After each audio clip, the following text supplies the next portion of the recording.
敬的三一荣新学校董事会各位董事，亲爱的家长们、老师们、同学们，大家好！又是一年春节到，欢迎大家参加今年三一荣新的春节特别庆祝活动。在这里祝大家春节蒙恩，身体健康，万事如意。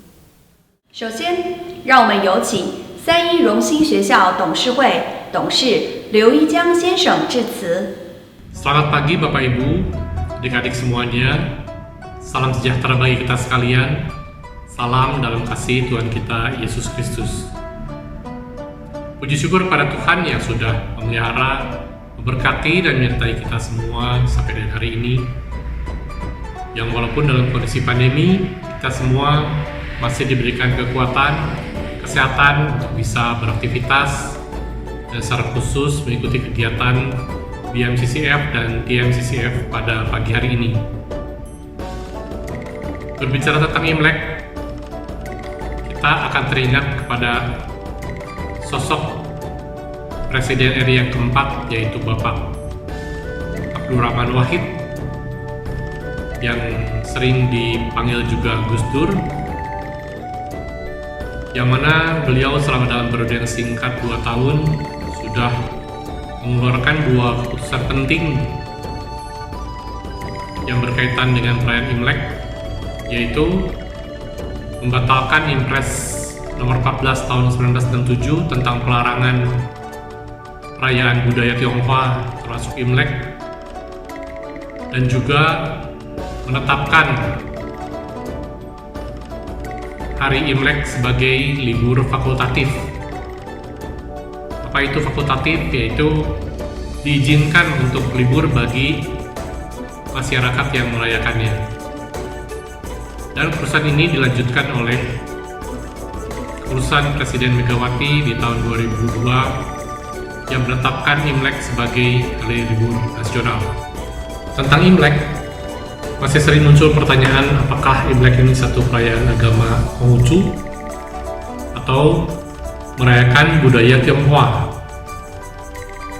Mana yang benar? Jawabannya adalah dua-duanya benar. Menurut pemeluk agama Konghucu, Imlek dihitung dari kelahiran Nabi Konghucu, yaitu 551 sebelum Masehi. Yang mana jika dihitung dengan 2021 menjadi 2572. Sedangkan Imlek dirayakan sebagai satu pesta musim semi jauh sebelum itu, sebelum ada agama Buddha atau Konghucu, yaitu dimulai dari Kaisar Huangdi yang lahir pada tahun 2698 sebelum Masehi, yang mana jika dihitung dengan 2021 menjadi 4719. Tahun Imlek ini yang dijadikan acuan di negara China maupun di negara-negara lain di dunia. Jadi di sini kedua-duanya adalah benar. Berbicara tentang Imlek tentunya tidak terlepas dari negara asal muasal Imlek ini ada, yaitu China atau Tiongkok. Berikut ini ada satu video klip yang mungkin sedikit menggambarkan tentang persiapan perayaan Imlek di China, dan juga cuplikan dari satu acara Gala Spring yang biasanya dilakukan di malam Imlek setiap tahunnya, didukung oleh beberapa artis ternama seperti Andy Lau, Donnie Yen, Wang Yipo, dan lainnya. Juga didukung oleh teknologi Artificial Intelligence atau AI. Silakan mengikuti.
发财，扭起来，扭起来，为你开心的摇摆，扭起来，扭起来，踏着幸福的节拍，家家户户团团圆圆好运来。你扭起来，我扭起来，大家扭起来，咱们扭起来，扭起来，扭起来，我祝你恭喜发财，扭起来，扭起来，为你开心的摇摆，扭起来，扭起来，踏着幸福的节拍，家家户户团团圆圆好运来。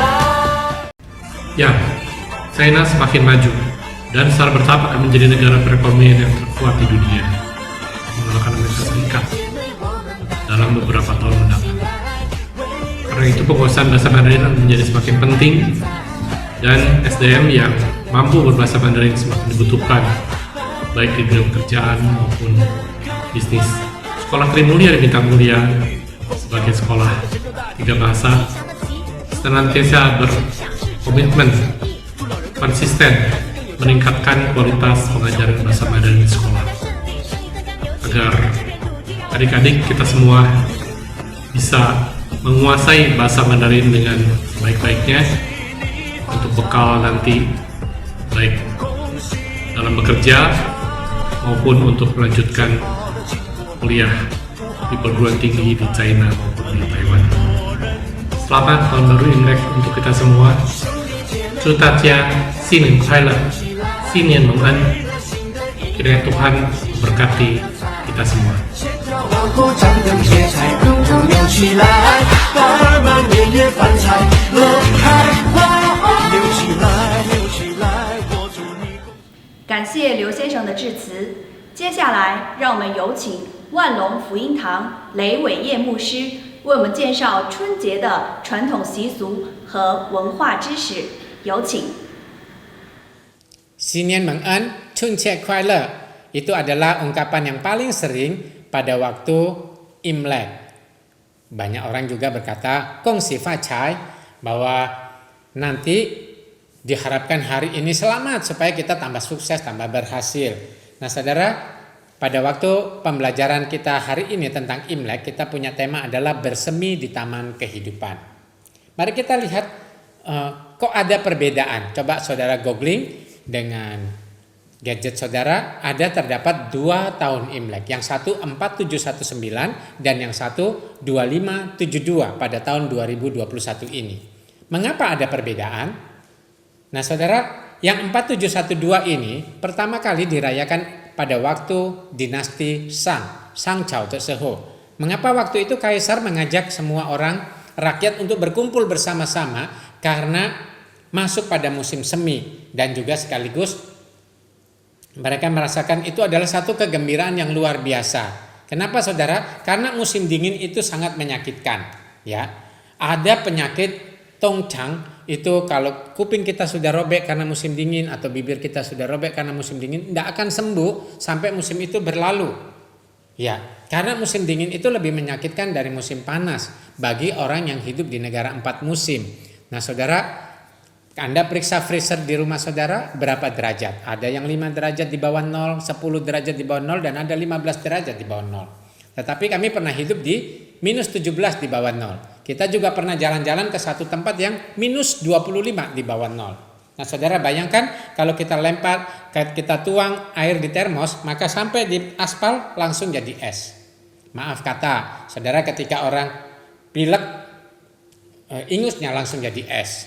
Nah saudara, karena begitu dinginnya. Nah saudara, ini adalah keadaan yang kayak suram.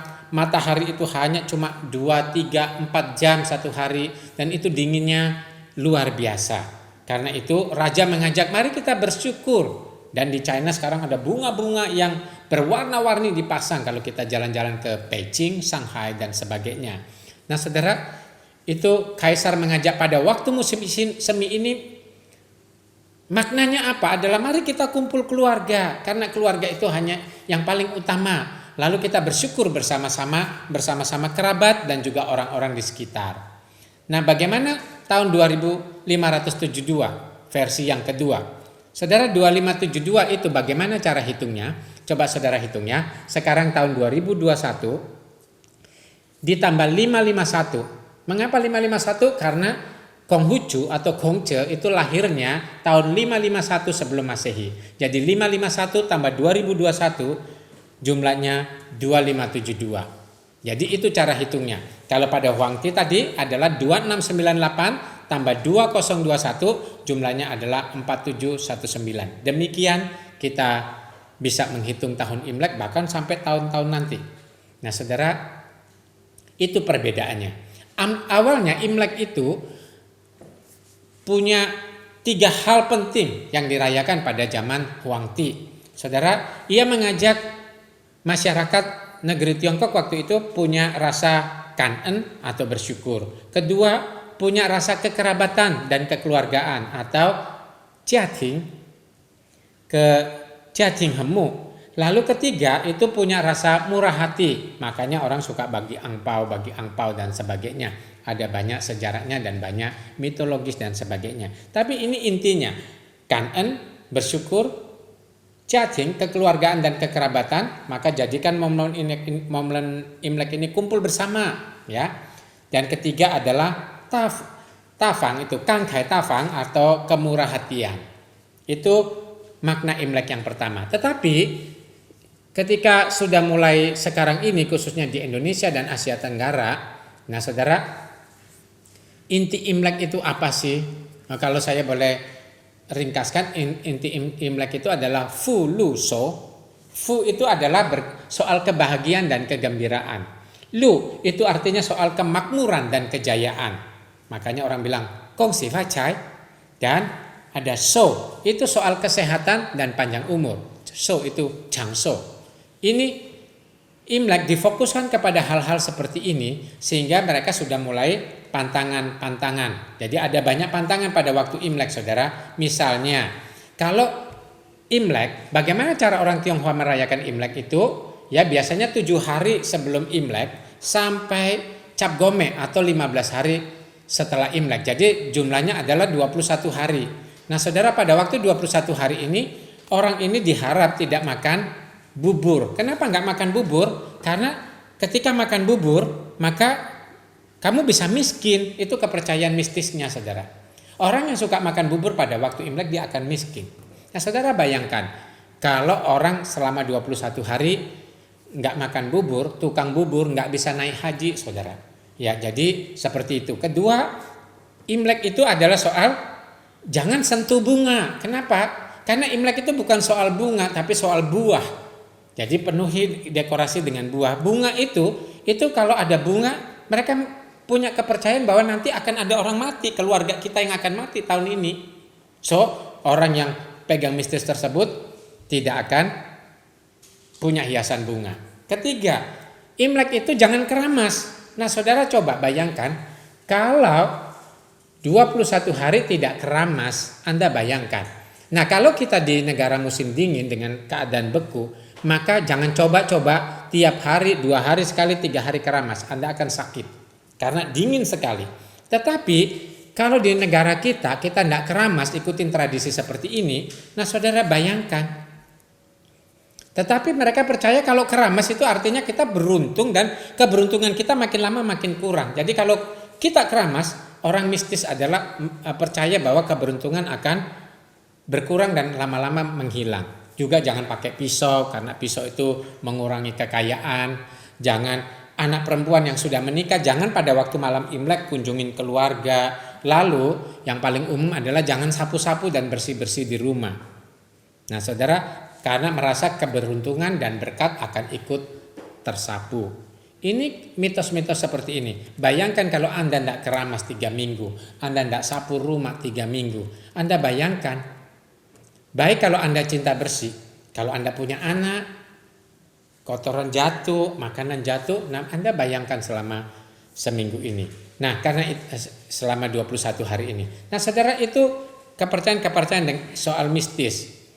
Pada waktu Imlek itu harus hias dengan apa saudara? Dengan jeruk yang ada daunnya. Orang di Tiongkok, Hong Kong, Taiwan, mereka jual jeruk pada waktu Imlek pakai daun. Waktu mereka beli sama daunnya, sama batangnya dibeli. Semakin banyak daunnya, mereka juga senang asal jangan banyak sekali. Tapi harus ada daunnya. Karena jeruk ini disebut taji, artinya rejeki yang berlimpah. Kalau ada daun, itu tanda untuk semakin bertumbuh, semakin rejeki ini akan terus bertumbuh. Kalau jeruk yang nggak ada daun, itu artinya rejeki tapi nggak akan bertumbuh, ya cuma sekali itu saja. Kedua, mereka suka pakai buah apel. Kenapa? Apel itu bahasa Mandarinnya disebut bingkuo, itu melambangkan kata bing'an. Jadi apel itu disebut juga tali, artinya punya besar kekuatan dan kesehatan. Karena kekuatan energi besar, kita bisa maksimal dalam hidup dan kita bisa sehat dan panjang umur. Itu adalah lambang daripada apel. Jadi Imlek jangan lupa apel.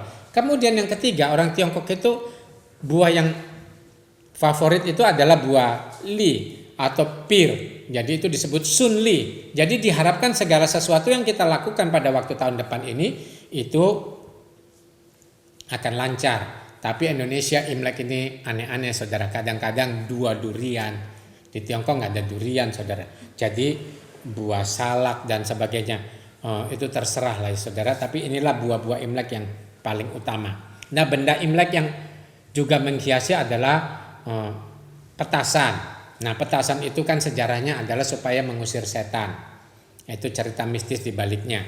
Tetapi petasan ini dibuat supaya merayakan Imlek. Ini seperti itu. Hiasan yang ada adalah ikan. Ada beda antara lukisan ikan orang Tionghoa dan bukan orang Tionghoa. Di mana, saudara? Orang Tionghoa kalau melukis ikan atau ada lukisan ikan, selalu ikan jumlahnya 9. Kenapa? Ada filsafat di belakangnya, filosofi di belakangnya, disebut nien nien yoyu. Jadi tiap hari apa yang kita usahakan, tiap tahun yang kita usahakan itu selalu ada lebihnya, ada yang bisa ditabung, ada yang bisa diinvestasikan. Ya, itu filsafatnya atau filosofinya. Nah, saudara, juga ada tenglong atau lampion. Lampion itu adalah lambang keselamatan dan lambang sukacita. Dan yang paling penting kalau Imlek itu adalah angpau. Satu kali saya pernah bertemu dengan seorang pendeta yang berkata, "Pak, jangan rayakan Imlek." Kenapa? Karena Imlek itu semua itu setan. Nah, saudara, tergantung dari mana kita memandang. Atau Imlek itu karena perayaan agama tertentu. Tadi di awal saya sudah jelaskan, sebelum ada agama-agama tertentu ini, Imlek sudah dirayakan pada waktu Sangcau karena berkaitan dengan musim semi. Nah, saudara, mereka yang mengatakan gitu, waktu itu saya lihat, waktu terima angpau dia mau. Saya bilang, angpau kan tradisi Imlek.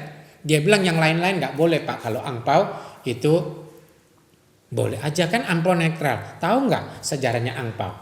Angpau itu kenapa, saudara? Berbagai versi, salah satunya adalah ketika orang dulu percaya kalau pada waktu malam Imlek itu setan itu banyak berkeliaran dan suka memangsa manusia, mulai dari anak-anak. Nah, satu kali Imlek di Tiongkok itu keluarga besar suka berkumpul. Nah, waktu mereka berkumpul, mereka main tamajang lah, main kartu lah, main apa saja, juga anak-anak bermain-main. Tapi pada waktu tengah malam, anak-anak kan tidur lebih cepat daripada orang dewasa.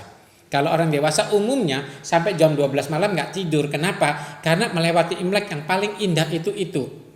Kalau berkaitan dengan mistis, orang yang tidur sebelum jam 12 disebut kurang dapat berkah yang melimpah. Karena itu orang mau melewati jam 12 bahkan tidur agak subuh. Nah, singkat cerita, pada waktu anak kumpul keluarga, anak-anak itu mereka ada yang berpikir bagaimana kalau anak-anak ini nanti tidur terus setan makan.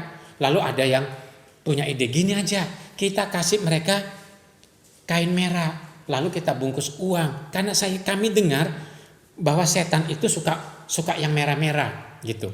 Nah, saudara, singkat cerita, mereka lagi asik, anak-anak tidur di satu kamar dan di setiap anak itu dipegangin angpau. Nah, waktu orang dewasa ngantuk tertidur, nah pada waktu 4:30 pagi, hampir jam 5 pagi mereka bangun, mereka terus ingat, anak-anak kita gimana? Jangan-jangan sudah dimakan oleh makhluk nien, setan itu. Lalu mereka pergi ke kamar itu dan ternyata, saudara, di kamar itu anak-anak semua masih tidur nyenyak. Tetapi angpaunya semua hilang.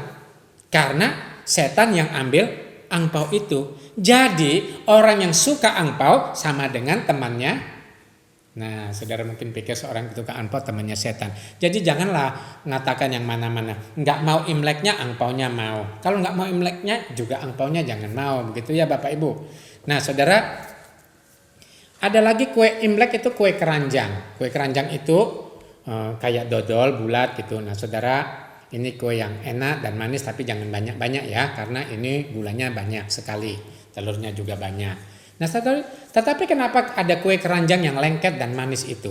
Nah, saudara, orang punya kepercayaan dulu adalah dewa dapur. Setiap 2 tahun setan itu cuti 21 hari ke sorga, ke langit. Ya, cutinya itu pada waktu Imlek, 7 hari sebelum Imlek sampai Cap Gome. Nah, saudara, dewa dapur ini suka melaporkan apapun yang dilakukan oleh keluarga di rumah yang dia tinggalin situ. Jadi kalau baik akan diberkati tahun depan, kalau nggak baik akan nggak diberkati tahun depan. Nah, dewa dapur suka lapor. Nah, manusia lebih pintar dari setan rupanya, saudara. Menurut kepercayaan ini ya, saudara. Jadi akhirnya mereka kasih dodol ini, kue keranjang, supaya waktu di langit nanti ke dewa langit, setan dewa dapur ini akan berkata bahwa mereka akan berkata yang manis-manis, dan mereka juga akan jarang bicara karena lengket mulutnya. Nah, juga ada hiasan fu dan sebagainya. Nah, saudara, apa yang bisa kita pelajarin? Saudara, tentu berkat bukan daripada orang ini, bahagia beruntung bukan daripada setan atau untung rugi dan sebagainya. Saudara sekalian, yang paling utama, tulisan yang paling utama pada waktu Imlek adalah fu atau hoki. Apa artinya fu atau hoki? Fu itu yang pertama artinya beruntung, kedua bahagia, dan ketiga berkat. Dari manakah beruntung, berkat, dan bahagia? Mari kita lihat sekarang dari konteks Mazmur 1. Ada 4 kunci bahagia. Alkitab mengatakan berbahagialah karena mereka ingin bisa bahagia. Nah, bagaimana cara berbahagia? Mazmur 1 mengatakan yang pertama, tidak berjalan menurut nasihat orang fasik. Saudara, banyak orang kelam hidupnya karena mereka suka dengar nasihat yang salah. Karena itu pakai otak kita, pakai hikmat daripada Tuhan untuk memilih nasihat mana yang bisa kita dengar, nasihat mana yang harus kita abaikan. Nampaknya bedanya nggak jauh, tetapi ke belakang, saudara, nasib kita beda jauh karena kita mendengar nasihat yang salah. Nah, dikatakan jangan berjalan menurut nasihat orang fasik. Pilihlah orang bijak, supaya orang bijak itu bisa dipakai oleh Tuhan untuk memberikan nasihat bagi kita. Kedua, tidak berdiri di jalan orang berdosa.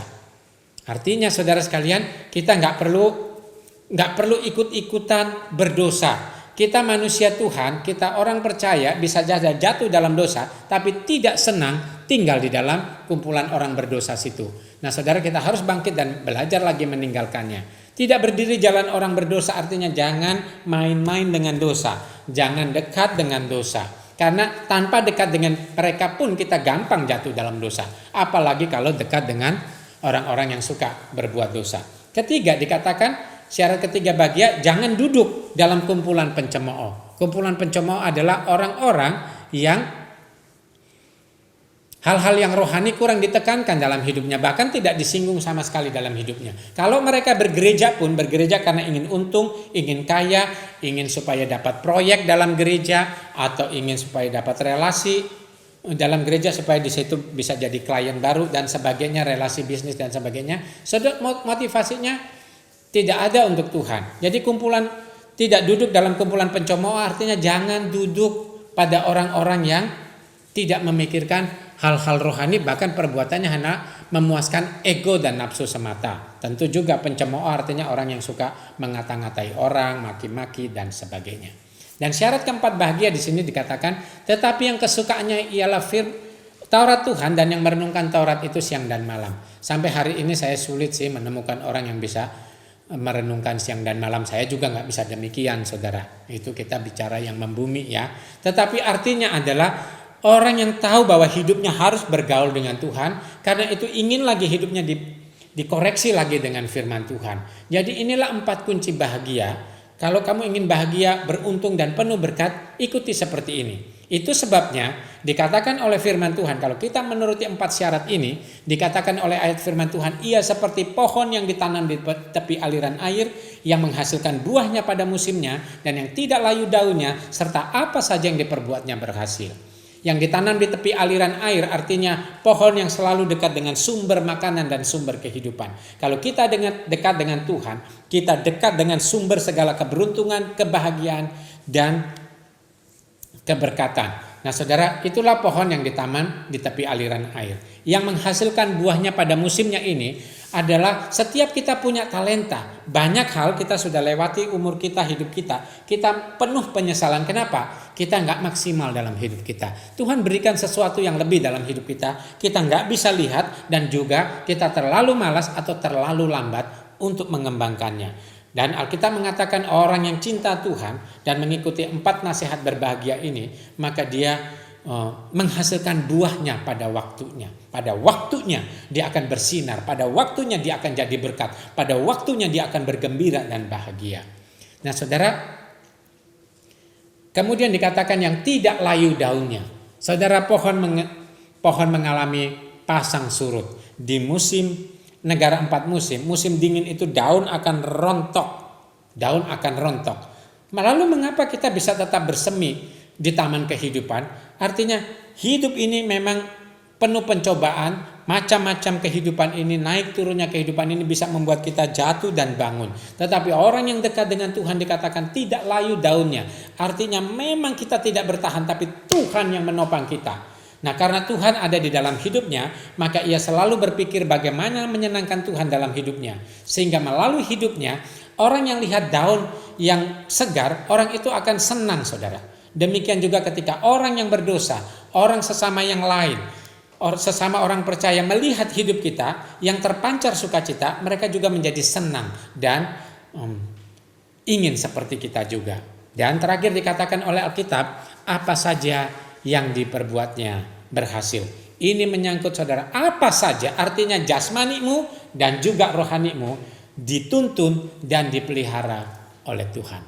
Kalau kita mengalami hal seperti ayat 3 ini, maka kondisi bisa susah zaman ini saudara. Kondisi ekonomi, kondisi kesehatan, kesulitan, tantangan bisa banyak. Tetapi janji Tuhan menyertai kita sehingga kita tetap berharap, tetap bergantung sama Tuhan.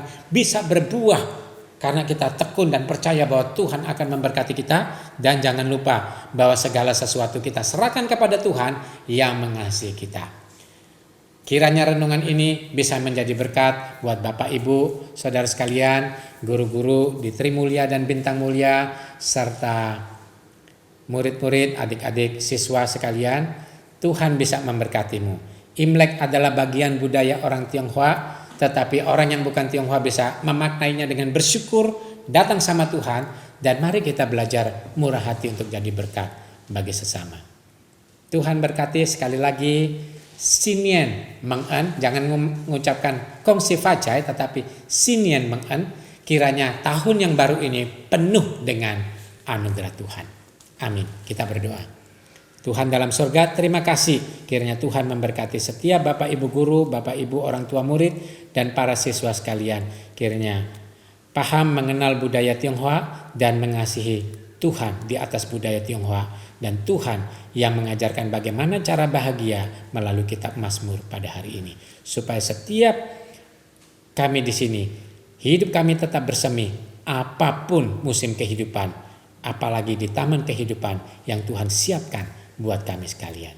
Dalam nama Tuhan Yesus. Amin. 不放弃，虽然环境很困难，但是我们不要放弃，因为上帝是我们的盼望。一群人，一条路，坚持一直走下去，在一起不容易，享受更加了不起。一群人，一条心，再苦再累也愿意，在一起不容易，点亮生命，不放弃。不管多少风雨，我们迎风前进，不管多少失败，我们永不言弃。一路有你，更加珍惜，势必如期，我们一起努力。不管多少泪水，我们鼓励自己，不管多少汗水，我们相信自己，拼吧进取，更加坚定，越洗礼，生命更有意义。一群人，一条路，坚持一直走下去，在一起不容易，享受更加了不起。一群人，一条心，再苦再累也愿意，在一起不容易，点亮生命，不放弃。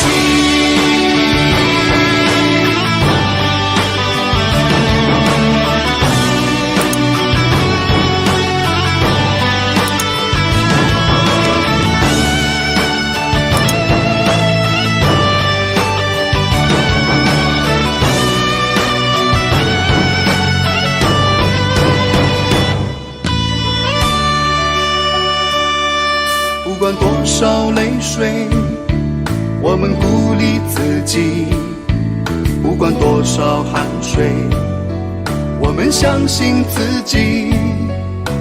拼吧进取，更加坚定。岁月洗礼，生命更有意义。一群人，一条路，坚持一直走下去，在一起不容易，享受更加了不起。一群人，一条心，再苦再累也愿意，在一起不容易，点亮生命，不放弃。一条路，坚持一直走下去，在一起不容易，享受更加了不起。一群人，一条心，再苦再累也愿意，在一起不容易，点亮生命，不放弃。